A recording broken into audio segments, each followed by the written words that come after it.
We are back again for another player preview here on the PHNX Suns podcast, and quite possibly the most dynamic figure on the team in terms of what they can provide, what they have not provided, and where they stand with the team moving forward, because we don't even know if my man's going to be signed.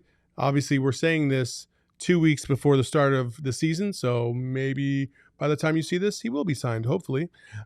It's the one and the only Mr. Deandre Ayton, one of my favorite players, because I am completely biased, being a University of Arizona graduate, following DA for the last 4 years, and now year number 5. Yeah, we're like peas in a pod now. Yeah, I mean, and he's got that connection with a lot of people here in the Valley, obviously. No, Gerald, it's just me. It's just me. He's just my guy. That's it. But, DA is, I mentioned the word conundrum on a previous player profile. That's exactly what he is. Mm-hmm. And people are afraid that his finals run, his playoff run last year, isn't the consistency that we're going to see during the regular season, because he was very consistent during the playoffs. That was the best basketball we've ever seen him play. And that was kind of what people's wildest expectations for him looked like. Obviously going up against a guy like Giannis in the finals will make anyone look a little bit less than stellar, but he was the Suns' most consistent player through the playoffs. And if you had told me that before their playoffs even began, that would be the case, I would have thought, the Suns lost in 4 in the first round or something. Yeah. He was phenomenal on both ends as well. He was just so efficient around the basket. He maximized his role. He was a defensive anchor. He held his own on the perimeter, defending the smaller Clippers. That was exactly what everyone had wanted to see from DA. And now the question is how that affects these contract talks and what the future looks like for him moving forward. You talked about Giannis a minute ago. Giannis tore everybody up. Right. But when DA was guarding him, he did hold him to 53% shooting, as opposed to 71% for the rest of the team. Right. So there is something to be said about DA's presence in the paint on the perimeter against taller, lengthier guys that he can match up against. And I think he's only going to get better. And when we talk about DA's season last year, it was, I don't think there's an argument there. With Chris Paul in the fold, it was his best season of his career because he did so many things to help you win a ball game. That's why, when you look at the future of this team, you can't talk about the NBA Finals or the playoffs without mentioning the performance of Deandre Ayton moving forward. And if you have championship aspirations like this franchise does, he's got to be a centerpiece of that. What do you think so far? I know we're going to get to other things, but what do you think so far about the mood that he has kind of set in terms of setting the table going into this season, his expectations, what he's been saying verbally out loud about his role on this team? Yeah, I mean, he's made some interesting comments for sure. I think at Media Day, that was one of the first times he overtly mentioned that he has sacrificed. The Suns have been good. Monty and his teammates have been good about praising him for that sacrifice, but we rarely heard it directly from him. So for him to say that out loud, and then at training camp, he brought up the fact that, he wanted to shoot threes, that he doesn't get a chance to do that in games much, that he doesn't really like his big man role. And these are all things that, with the ongoing contract negotiations, you hear them and you're like, okay, that's agent talk that basically says, show me the money, pay me. I sacrifice. We made the finals. I'm 22 years old. I'm only going to get better. Pay me. And especially after Michael Porter Jr. got his max deal. Yeah. Aiton's people are right to dig in and say, okay, where's ours? It's our turn. He talks a lot about not wanting to be viewed as a big man, but we're going to talk right now about his growth chart.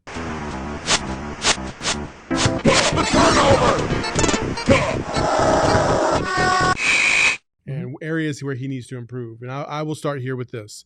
If you want to play like a guard, you have to have guard skills, which means you need to be able to put the ball on the floor. One of the things that is indefensible between Deandre Ayton and, let's say, a Giannis, because Giannis is just as big, just as tall, just as lengthy, but one of them can dribble very, very well, and the other one cannot. And so when you're looking at DA, if you want to be viewed as a guard, you have to have those skills. You have to be able to pull up and hit shots. You have to be consistent, and you have to be consistent with the ball. You got to work on that handle. So that's the one area I would view a little differently than DA. Outside of that, where are some other areas you would like to see him grow?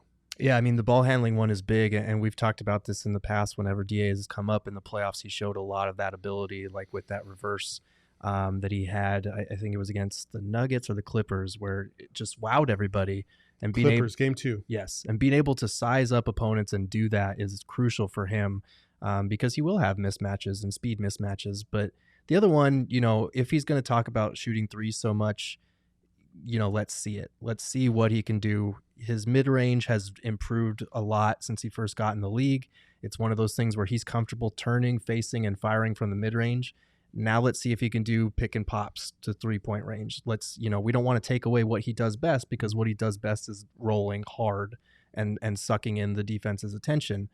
But if he can spread the floor to 3-point range, if he can put the ball on the floor and be a more versatile threat on the offensive end, he's going to be able to expand his skill set the way that he's, been saying that he wants to.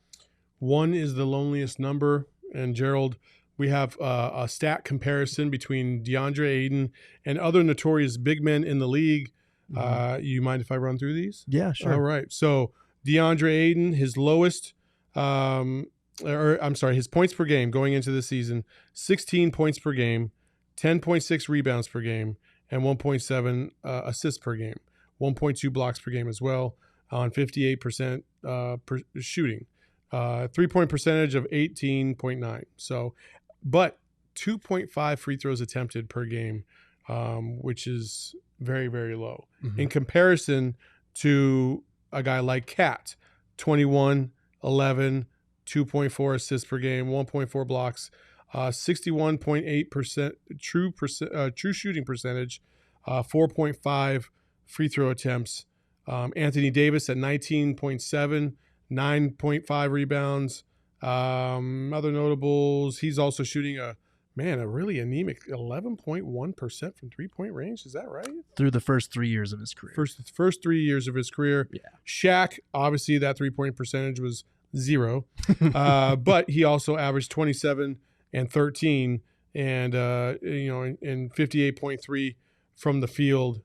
So a true shooting percentage of 59.9, and then rounding it out with David Robinson and Hakeem Olajuwon, with David Robinson 24.4, and then 12.4 rebounds, and then 9.4 free throws attempted per game. Just as a reference, Shaq had the highest of this group at 10.1 free throws a game, and then Hakeem Olajuwon 22, 11.6. and 2.1 assists, 3.1 blocks per game. That was the second highest behind David Robinson, who had 4.1 blocks per game. And Hakeem shot a true shooting percentage of 55.9, also got to the free throw line 7.4 times a game. So when you look at that, DA is dead last against all those guys going into this time of the year. Yeah, I mean, you look at the scoring average, it's lowest. You look at the rebounds, second lowest. Assists, second lowest. Blocks, lowest. Free throw attempts, by far the lowest. I think Cat was second, and he has nearly double the amount of free throw attempts a game through his first 3 seasons compared to DA. So it's one of those things where I'm not going to say I understand the Suns holding out to this point on giving him the full 5-year max. I understand why they had that stance coming into these talks. Because if you look at kind of some of these other elite big men through their first 3 years, you look at the guys who have recently gotten those maxes in recent years, he doesn't quite stack up. He's not quite in that tier. But at this point, it's one of those things where, guess what? The market dictated his value. These contract negotiations don't take place in a vacuum. So if MPJ is getting a 5-year max, Shai Gilgeous-Alexander getting a 5-year max, to keep the peace, to keep a good thing together, to not Joe Johnson this up, we need to, ignore some of these other stats compared to number 1 overall big men and be like, look, he has a 2-way impact on this team. He's only 22 years old. He's going to get a lot better. He's going to expand his offensive skill set. Yeah, we're going to give him the 5-year max. The difference between those other guys and DA is that they were the focal points of their offense. Everything ran through them. Whereas DA that's not the case. Chris Paul and Devin Booker command a majority of the touches on the offensive side of the ball. So DA, I would say, despite not being the focal point, being able to do what he's done on the offensive side of the ball is quite impressive.